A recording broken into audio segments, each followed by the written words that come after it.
kind of crazy at the way they lost to them too. It was almost kind of like that Alabama Auburn game in a sense Yeah. a few years ago. But I think Florida State's going to come out with something to prove. They think they're going to be motivated from last week's loss and how they lost. And I really think they're going to pound Syracuse pretty bad. And I think that Evan Golston being a dual-threat quarterback too, I don't think Syracuse is going to have an answer for him. So give me the Seminoles. I got Florida State winning this one. Dalvin Cook has been a very good running back. There's a possibility for him to even win the Heisman this year. He's a very good running back for Florida State. Some people think they should vote him over Leonard Fournette. I don't see how that would even be possible. Everett Golston being the quarterback here, he's always had kind of turnover problems. But Georgia Tech did really surprise Florida State last week, and that was a great ending to that game. But I don't think that is the best ending so far this year. I think the Michigan State game so far is my pick for the best ending of a football game I ever did see one this year. Give me that could be, Seminoles though. Yeah, that could be a case for that game too. Yeah.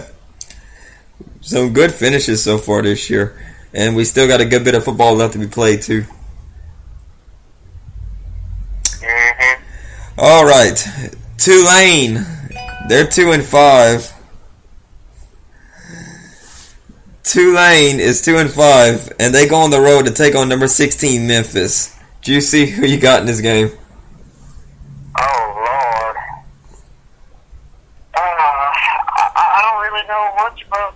I don't really know much about Tulane except that they're 2-5, and I know they really haven't done nothing or been a good team since probably about the late 90s. But other than that, I haven't heard nothing. But nonetheless, I'm gonna have to go with Memphis in this game, and I know Memphis.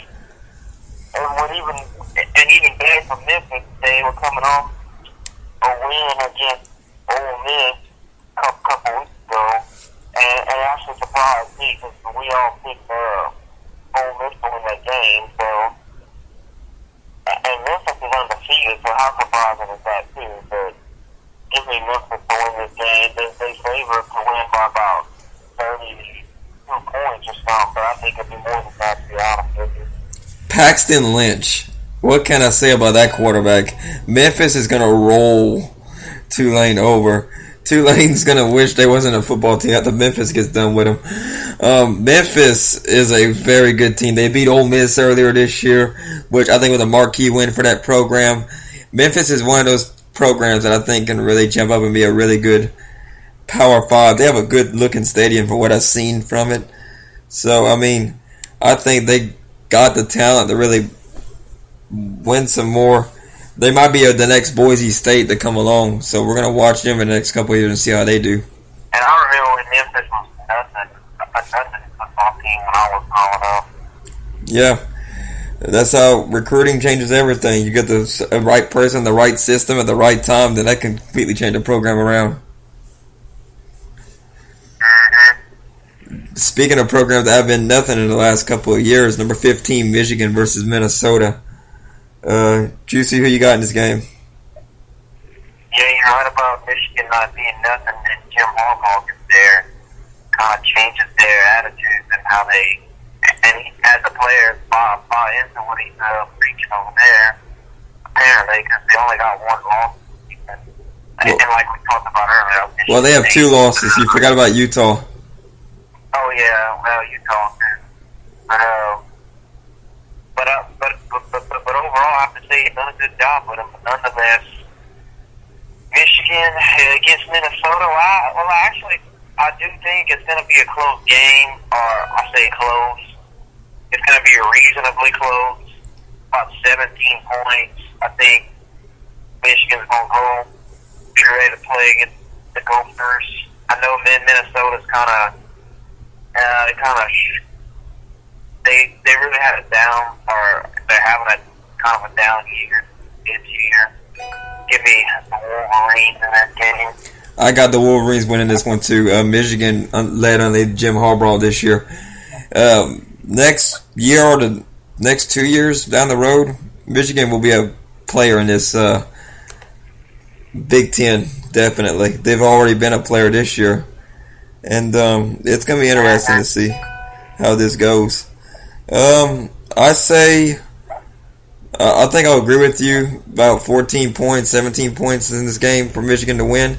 It'll be a pretty competitive game, I believe, but I believe that Michigan will win this game here and be able to carry on their record to be 6-2, which, in all honesty, I think Michigan probably should be 6-1, but that's how college football works sometimes. You don't know what you're going to get out of it. That was an ending to a game that you will ever see. It stood in top the Honor Bowl ending, though.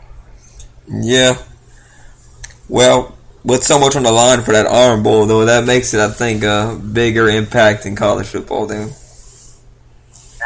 what was on the line back then. So, all right, number 14, Oklahoma versus Kansas. Juicy, who you got? The Jayhawks are definitely not going to win this game. It don't matter. You can put them anywhere in this world, and the scores, the outcome's still going to be the same. I know Kansas got pummeled by Oklahoma State last week, like 58-10 or something like that. And Kansas really hasn't done nothing at all this year for me to give me any reason to believe that they're going to upset Oklahoma. And Oklahoma's played pretty well, even though they had a trip up against Texas, which surprised me too. But I'm going to have to go with Oklahoma in this game because, like I said, Kansas ain't giving me no reason to have any kind of hope in them. Oklahoma, I believe, will win this game here. Baker Mayfield's been pretty good for Oklahoma so far this year, and throwing 21 passing touchdowns this year. So, but I mean, Big 12 is all about offense, so you can kind of expect their stats to be inflated a little bit. But I think Oklahoma will win this game pretty hands down. I don't think Kansas will be able to put up much of a contest with them. But yeah, mark it. Oklahoma gets the win over Kansas this week. And as we continue up the list here, kind of these are very interesting matchups this week here because they got some rivalry games, they got some games that you don't really expect to happen, but hey, this is number 12 Oklahoma State versus Texas Tech. Who you got, Juicy? Well, actually, I've been thinking about this game a lot, and they talked about it today on ESPN when I was watching. And actually, I'm really convinced that I'm gonna have to go with the upset on this one, and I'm gonna go with Texas Tech to beat Oklahoma State by about 3 points because Oklahoma State, in fact,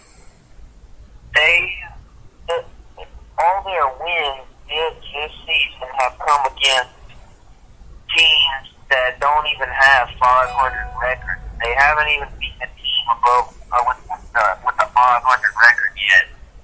So I'm gonna have to go. Actually, I'm gonna go with Texas Tech, and plus I know Texas Tech can put up some points because they gave ETCU a nice scare, and I know they put up some points against Baylor too, which was also a good game. So I'm gonna have to go with the upset. I feel confident that Texas Tech don't pull it off. Texas Tech, Patrick Mahomes has been a pretty good quarterback for them this year. It's Jakeem Grant's been pretty good wide receiver. DeAndre Washington, good running back for Texas Tech. Like you said, they've been able to put up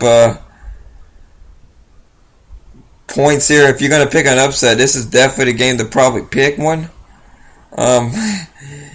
If I was going with Vegas, they say give 2.5 points to Oklahoma State. I would probably pick, Oklahoma State giving Texas Tech 2.5 points. I would probably go with Texas Tech if I was going with Vegas, but I think Oklahoma State barely inches out Texas Tech. Field goal or a touchdown. I think Texas Tech will barely. It's going to be a close game. I think this will be a close game. You can flip the coin how this one goes, but I'm going to go with Oklahoma State. They're undefeated, and I think they'll barely get off. Even though they're playing in Lubbock, it's going to be a tough game for both these teams, but I see Texas Tech as one of those teams. They come real close to winning a team that's really big, but they can never get over the hump. Until they finally able to prove it, then I guess they'll just be one of those teams, you know? Mm-hmm. Alright, next game on the list. Maryland versus number 10, Iowa. Who you got, Juicy? Well, I'm going to have to go with Iowa in this game. Iowa's really, I've been impressed with Iowa. They put on a show this year. They're undefeated. I think they're still undefeated. Yeah, they are. Okay, yeah, they're undefeated. Of course, they hadn't really beat. They hadn't played Ohio State or Michigan or I don't even think they played Michigan State, did they? No. Oh yeah, so, Their biggest win's probably been Northwestern. Their biggest wins. They haven't played the heavyweight in their conference yet, but I'm impressed. Give me the Hawkeyes over Maryland, because Maryland kind of got pummeled by Ohio State a week or two ago, and that's one pick with that game. I'm going with Iowa to win this game. I don't think Maryland will put up much of a fight against them. This will be a good game. I think 3 possessions, maybe 2, 14 points, 17 points, somewhere around there. Give me Iowa to win this game here over Maryland. Shoot, I think it's going to be about 20 plus points. Well, we'll see what happens on Saturday. Tomorrow. Yeah, tomorrow. Number 8, Stanford versus Washington State. Juicy, who you got? Oh, wow. Well, if you want to know an interesting stat that might help you to know where I'm going with this pick, Washington State has not beat a top 10 opponent since Drew Bledsoe was their quarterback in 1992. I heard that on the TV today. So they're 0 and 30 something in their last 30 or 40 matchups against the top 10 opponents. So, and Washington State really hasn't done nothing in the past probably about that long. So I'm gonna have to go with Stanford in this game. Kevin Hogan and the way that offense just moves the ball, and I know that Stanford giving a lot of teams problems this year. Give me the Cardinal in this game by about 30 plus points. I really think it's going to be by that much.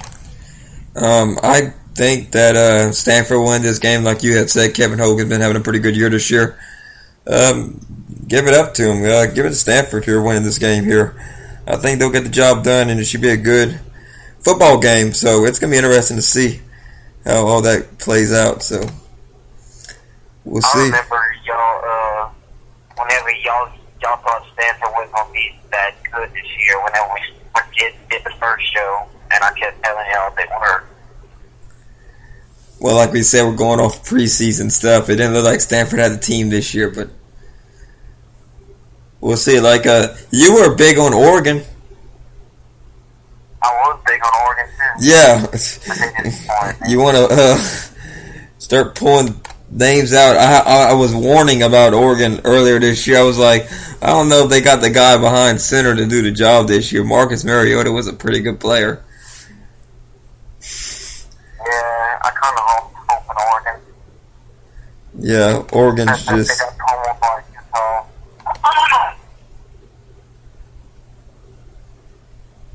You okay? Uh-huh. What was that? Oh, I had to call. Oh, I thought something bad happened to you. I had to clear my throat. Oh, I tell you something bad was happening.